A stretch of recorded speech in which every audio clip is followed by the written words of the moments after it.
Good morning. The mountaintop experience.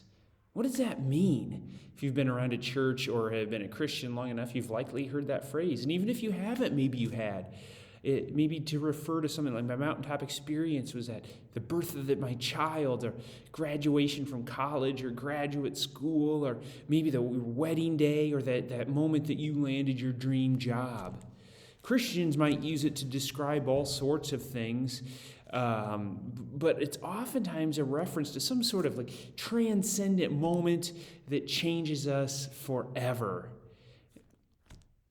Sometimes it comes with good things, and sometimes it comes with bad things. See, Moses here in our section, Exodus 32, more or less through all of 34, 32, 33, and 34, Moses is up on the mountain talking with God, receiving the law, just this mountaintop experience between him and God.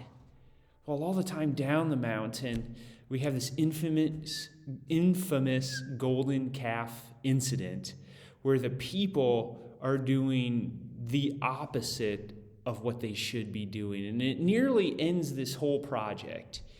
God gets upset and he's like, that's it, I'm just going to do away. I'm going to do away with this entire people, this entire nation. We'll start over. Moses makes intercession and says, God, just hold on. Let me make atonement for you. And Moses is this mediator. And God accepts that. And relationship is restored between God and the people. And when we move into today, we might ask questions like, well, how does this apply to us? What do we do here? What do we do with this? Is this just a good story? Well, the author of Hebrews, if you go all the way into the New Testament, the author of Hebrews tells us we've got a better Moses today. We've got Jesus, who is the perfect mediator. And as good as Moses was, he was still flawed, deeply flawed. He was still sinful. He was still fully human, whereas Jesus is fully human and fully divine, this perfect mediator.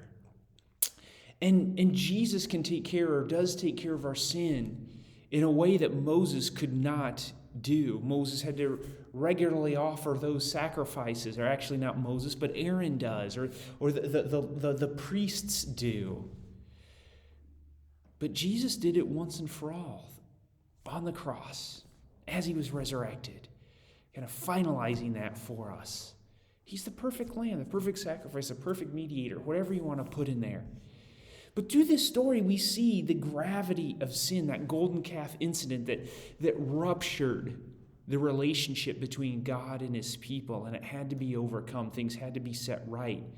But it wasn't just a whoops or don't worry about it, we'll take care of this. The gravity of sin sets in.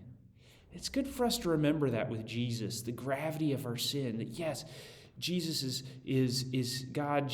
Jesus is faithful and just to forgive us of our sins, but don't forget the gravity of our sin. And the author of Hebrews, in Hebrews 3, 14 through 19, reminds us that because the Israelites failed so spectacularly in their wanderings, in coming out of Egypt, like we've been reading, we can fall prey to the same thing unless we cling to Jesus, that perfect mediator.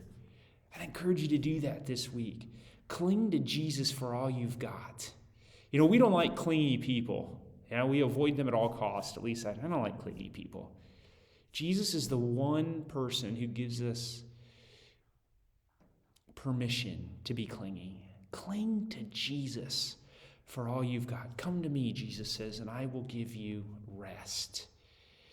I'd encourage you to do that this week. Cling to Jesus, the perfect mediator, for all you've got this week. Blessings, and I will see you next time.